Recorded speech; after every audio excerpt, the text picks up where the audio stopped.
Hello, everyone, and welcome back to another English conversation practice. Today, we are going to talk about something that everyone thinks about almost every day: money. That's right, Daniel. Money is a very important part of our lives. We use money to buy food, pay rent, travel, study, and take care of our families. Exactly. Even though money is important, many people feel uncomfortable talking about it.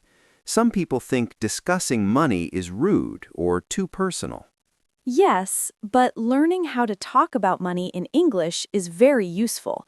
When you work in a company, travel abroad, or do business internationally, you will need to discuss salaries, prices, budgets, and savings. That's why today's lesson will help English learners understand common vocabulary and conversations related to money. We will talk about income, spending habits, saving money, budgeting, and financial goals. And we will also share our personal opinions about money. Exactly. So let's begin. Hannah, let me ask you a simple question. What does the word income mean? Income is the money a person receives regularly from work, business, or investments. So income is basically the money you earn. Yes, most people earn income through their job. They receive a salary or wages. What is the difference between salary and wages? Good question. A salary is usually a fixed amount paid every month or year. Wages are often paid based on the number of hours worked. That makes sense. For example, a teacher might receive a monthly salary, while a construction worker may receive hourly wages. Exactly. Some people also have more than one source of income. Yes, for example, someone might have a full-time job and also run a small online business. Or they might earn money from investments like stocks or property. That's right. These are called passive income sources. Passive income means money you earn without working actively every day. Exactly. For example, if someone rents out a house, they earn rent every month. That sounds great. Who wouldn't want passive income? Everyone would, but building passive income usually takes time and effort.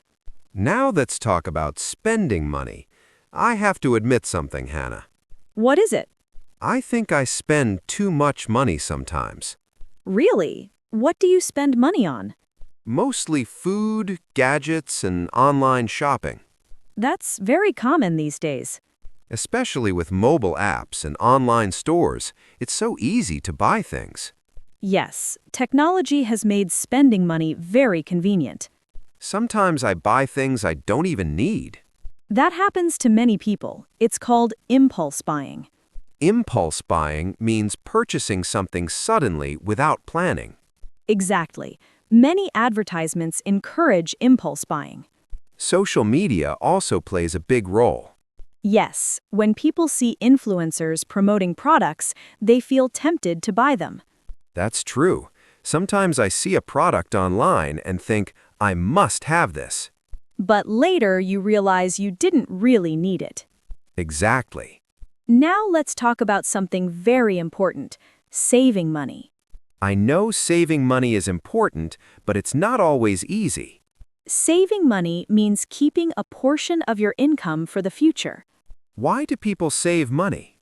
There are many reasons. For example, emergencies, education, buying a house, retirement, travel. That makes sense. Life is unpredictable. Exactly. Unexpected things can happen, such as medical emergencies or job loss.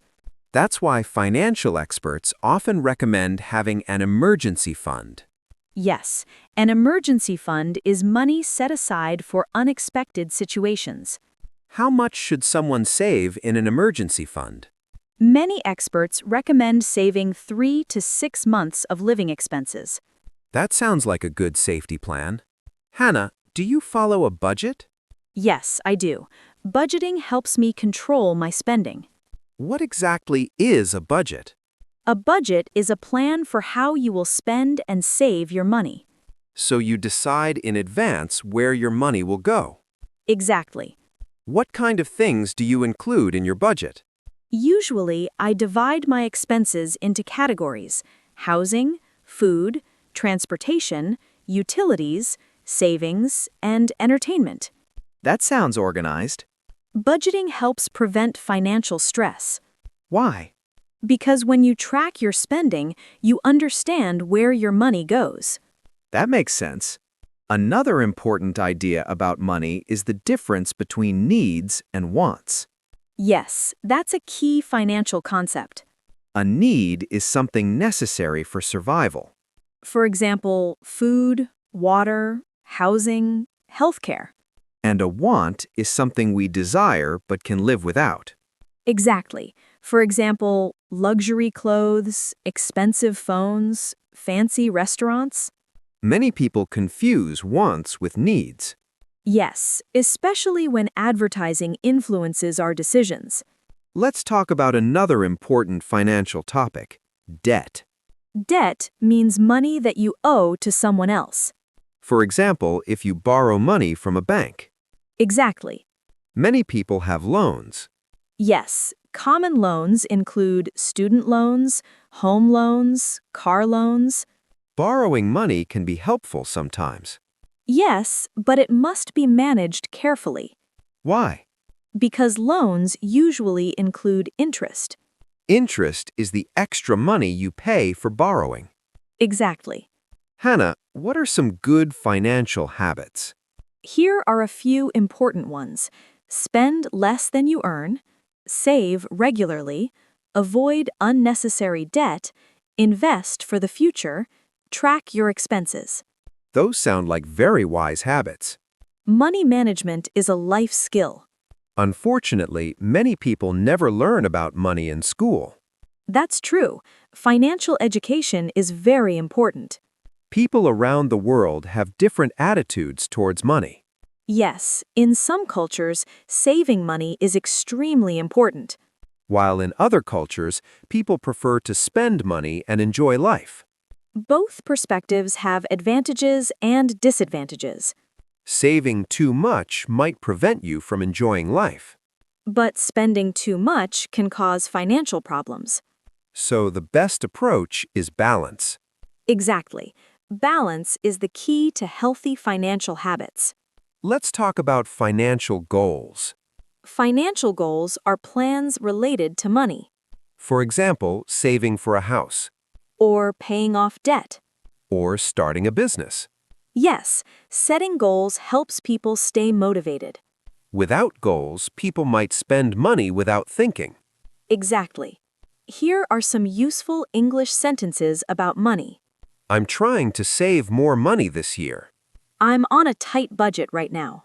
Everything is getting more expensive. I need to cut down on unnecessary spending. I'm saving money for a big trip. I'm paying off my loan. Today's conversation shows that money is not just about numbers. Yes, money is connected to lifestyle, values, and priorities. Good financial habits can reduce stress and create opportunities. And learning how to discuss money in English helps improve communication skills. Thank you, everyone, for listening to today's English conversation practice. We hope this lesson helped you learn new vocabulary and expressions about money. Keep practicing your English every day. And remember, learning English is a journey. See you in the next lesson.